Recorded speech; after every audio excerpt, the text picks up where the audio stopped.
let's consider a radical notion that goes against the very grain of conventional medical wisdom. What if I told you that most of the diseases affecting us today, even the chronic ones, that perplexes the most skilled of the doctors is not because of some external factors or genetic predisposition?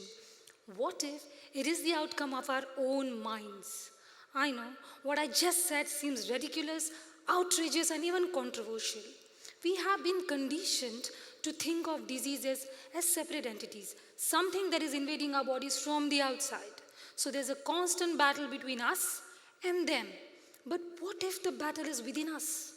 What if the subconscious mind, which is a vast reservoir of our thoughts, emotions, beliefs, is playing the most significant role in our health and well-being? Allow me to share a story of my client who came to me on 7 January 2022, and she came with a formidable challenge.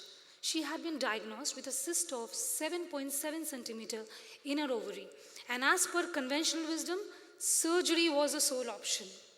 So putting my client in a hypnotic trance and using the organ regeneration technique, we tried to work how the cyst was formed, when did it form, who all contributed, and if it could be drained. So basically a surgery, but in my therapy room. I know what I again said seems so unconventional, but I assure you I'm only presenting you the reality. Now brace yourself as I tell you what happened next.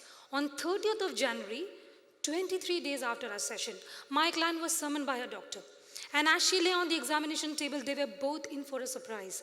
The cyst had now dissolved to 2.1 centimeter. Surgery no longer needed. Now, this is not just one of a story of a miraculous healing. This is the power of the subconscious mind.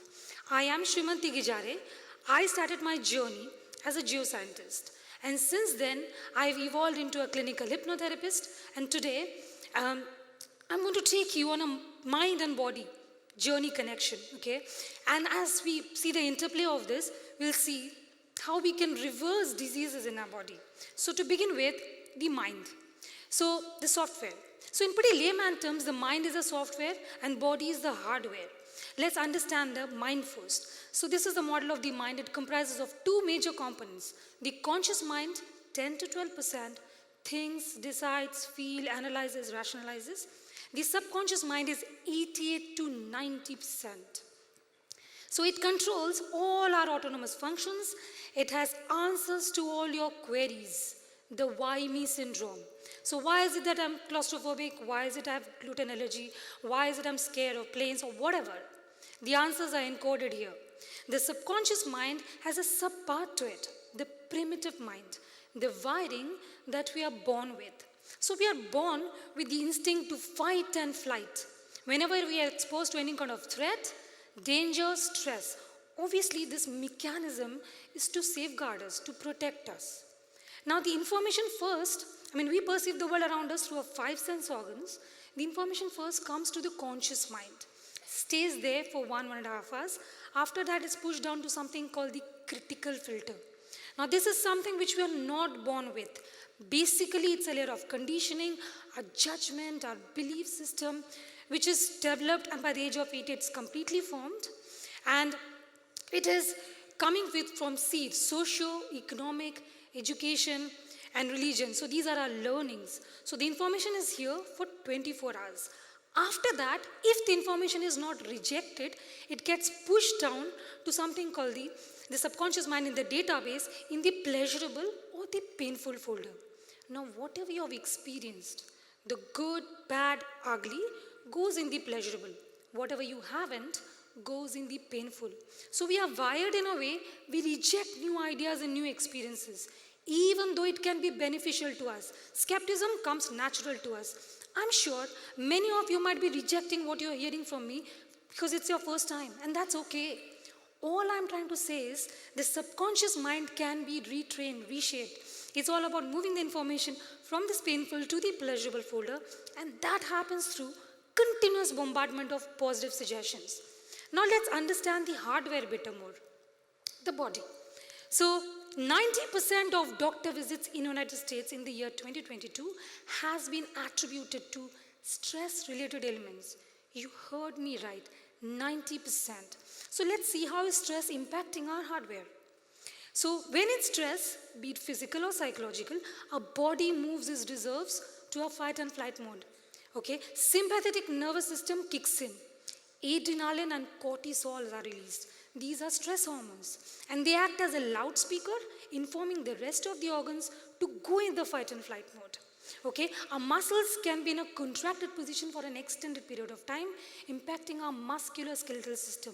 In stress, we might be breathing harder, faster, hyperventilating, okay, impacting our respiratory system. Even our heart in stress can be racing and pacing, impacting our cardiovascular system. When in stress, there's more sugar in our blood. Why? Because we need that extra boost of energy for fighting and flighting. So impacting our endocrine system. So the first organ which gets impacted in stress is a gastrointestinal system, because when in stress, I'm sure many of you have observed it, when in stress you don't feel hungry or you overeat. Even our reproductive system goes for a toss with haywire menstrual cycle or low sperm count. So what is a disease then? Disease is a glitch in the software. Always it starts from the software and eventually manifests as symptoms on the hardware. And what do? We usually work on the symptoms only on the physical level, because that is what is known to us. But that's the wrong approach, because it's a partial addressing. In fact, you're suppressing. The disease is all there, the ailment is there, it's just controlled.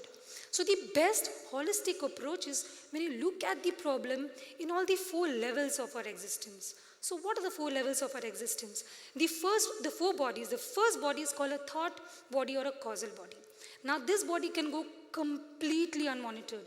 4,000 messages per minute. If we start monitoring, we'll go bonkers. So, but every thought has a frequency. It's like a potential energy. So thoughts in motion creates emotion in us. So it impacts the second body, the emotion or the astral body.